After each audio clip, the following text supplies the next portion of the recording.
Here we go with yet another formation guide. This time it's 3-6-1 quick counter for brutal midfield domination.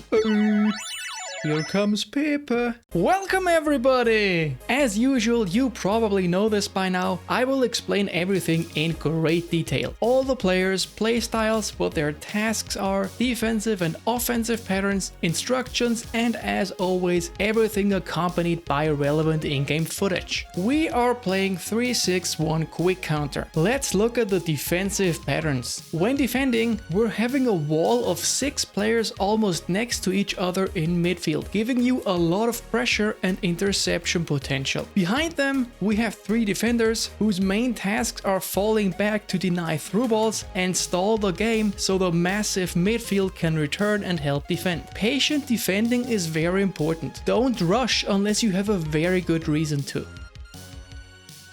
It is best not to commit early, but to stay patient in order to deny multiple openings. Here, I don't rush into my opponent, but stay between his players because they're still too far away to finish reliably. Then, I quickly switch to matchup and change direction to block a possible pass. Had my opponent passed, I would have intercepted. Since he didn't pass and I'm close enough to block both the pass and the possible shot now, I go in. Here's another important pattern, which is kind of dancing between sprint and matchup in midfield. I'm using Vieira to block a potential pass, so I move up. Then my opponent moves down and I anticipated it again. Another time he changes direction, I keep up and get the ball in the end. Look at the controller, how I always quickly sprinted to cover more ground and then immediately changed to matchup to be able to block the pass easier. Another important part of defending is the sliding tackle. Since everybody is more clunky now, I think it's even more important than before. The best way to use it is if you read what your opponent is gonna do, like here, or if he's stuck in a dribbling animation and can't evade. A well-timed sliding tackle can totally change the flow of the game and quickly turn an opponent's attack into your attack.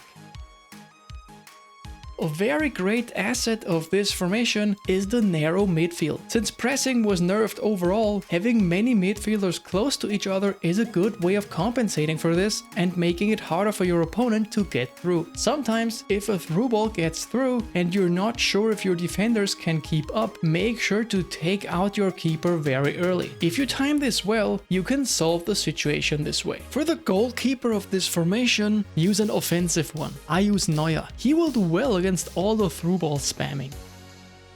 Now, since people are often afraid to use 3 at the back because of wingers, let's see how this formation does against Terence Touchline and Walter WINGPLAY from the Cult of Eternal Width. You can see that the winger is pretty alone up here, but as soon as the ball is in my half, Vieira moves outside. Here, you can see that our side midfielders are actually actively trying to cover. First on the left side, and then once the ball moves over on the other side. Against fast side switches, your side midfielders also cover really well. We're not gonna be invulnerable though. If you're attacking and your side midfielder takes his place far up, and you then lose the ball, it can happen that the side midfielder won't make it back on time if the opponent plays it fast, so take care of this. Let's move to the offensive patterns. One great thing about this formation is how the attacking midfielders can set up the side midfielders. Here, AMF Gullit absorbs the pressure, leaving my side midfielder Messi with a lot of space. You can also use the AMF to adjust the angle towards the side midfielder for a long through ball. With proper timing, even a player who is not an absolute speedster like Snyder can benefit from a lofted through ball. It also works the other way around, meaning the side midfielders set up one of the attacking midfielders. Always pay attention to the middle when an attacking midfielder is going for a promising run. Another good way to create opportunities is when your side midfielder has an outside position and the attacking midfielder overlaps on the inside. This gets you a lot of space very quickly and allows for a great chance to either score or set up a player in the middle.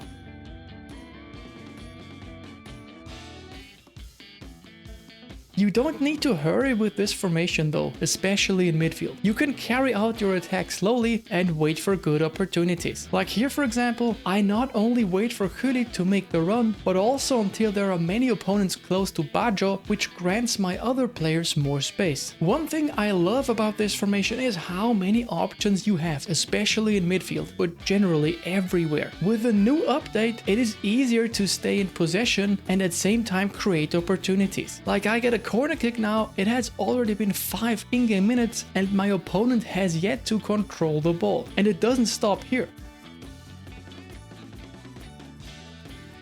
This cross was a bit lucky though, I should have lost the header here to be fair. But it doesn't stop. So many options everywhere until I get Owen into an easy to score position. It's been almost 8 in-game minutes and we're at 97 possession. The opponent still did not get a chance to control the ball. Another thing that's good about this formation is the synergy between both of the attacking midfielders, who can easily set each other up for a good chance. This can be with simple passes, especially backwards passes from inside of the box, or through dribblings from one of the sides.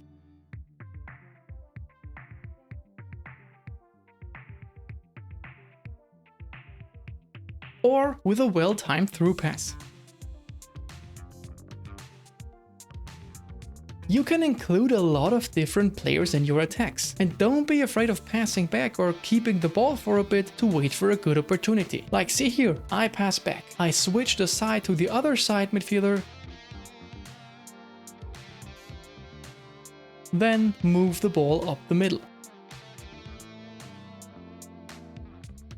My striker is pretty tightly marked, so I pass back again. And as soon as I see that I have the final opportunity that I need, I just take it. This formation isn't exactly about full-on possession all the time, but in some way, part of it can be similar. Another offensive pattern is obviously the through ball. Long through balls, low or lofted, are extremely strong right now due to the changes of the update. In this formation, it's mostly the striker, but also both attacking and side midfielders, which can often run into positions where a well-timed through ball will get you a one-on-one against the keeper. It's really crazy how powerful these through balls are right now, and just like many other formations, this formation is very good at exploiting this. Something else that's fine to do with this formation is the standard 1-2 play that you see pretty much everywhere. You should have enough players to have enough options for this in different variations.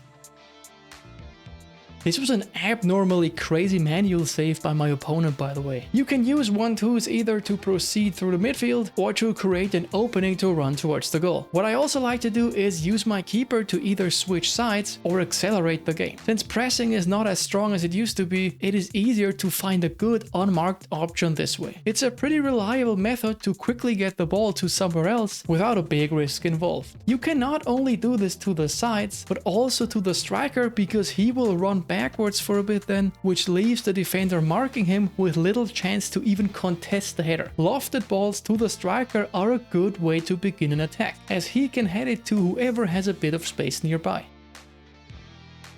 A good way to score, which many opponents might not expect, is the low stunning cross. It's a really good way of scoring from the sides, and once it's traveling, it's not that easy to defend. I have shown the low stunning cross switch trick in another video already, but unfortunately, I don't remember which one. If anyone knows, please tell me in the comments. The last thing about offensive patterns I would like to show are the defensive midfielders and how far they move up. Depending on the situation and which playstyles you use, it might differ a little bit, but this is the anchorman and this is the destroyer. Both always in a solid position for a pass backwards to find different opportunities. Now let's look at the players and playstyles, starting with the 3 center backs. I use an inactive playstyle to the right, a build-up in the middle, and a destroyer to the left, as usual. If the opponent has very fast strikers, I sometimes replace Rijkaard with Cáceres, another inactive playstyle. Unless you do something really freaky, the playstyles don't matter too much here. The only thing I wouldn't recommend is build up for one of the outer center backs, as this will make them go to places you don't want them in, as I've shown in my last formation guide. Similar thing. If you have to use build-ups on the outside, give them a defensive instruction to avoid this. The defender's main task is defending, and denying enemy through balls, which are very powerful this patch. For this, your defender should be as fast as possible because we play a high defensive line. As for free alternative, the recent Saliba and the nominating contract Saliba are fine. Free Rijkaard is great, so are Koundé, Bastoni or Belletti. Costa Curta could also work alright if you give him a speed heavy build. Basically, you want defenders that have good acceleration and speed. I recently got this guy here, for example, and used him at the English event, and he worked fine. In the defensive midfield, I use a destroyer next to an anchorman. The destroyer gets a defensive instruction. Sometimes I also use an orchestrator, which is a more offensive variant. I've also used other combinations like double destroyer or an anchorman with an inactive playstyle. Both was alright. The defensive midfielders basically have one major task, and that's winning the ball for you. For this, they need great defensive as well as physical stats, and also speed and acceleration, and of course leg coverage. Since the DMFs obviously also want to do something useful after having won the ball, having decent ball control, tight possession and passing stats are good to have. Around 80 would be alright. This also helps when they move up while you attack to provide an option for a pass backwards, which we have seen them do already. If you prefer, you can use a more offensive type of player like Pirlo here for more offensive power and great passes like these.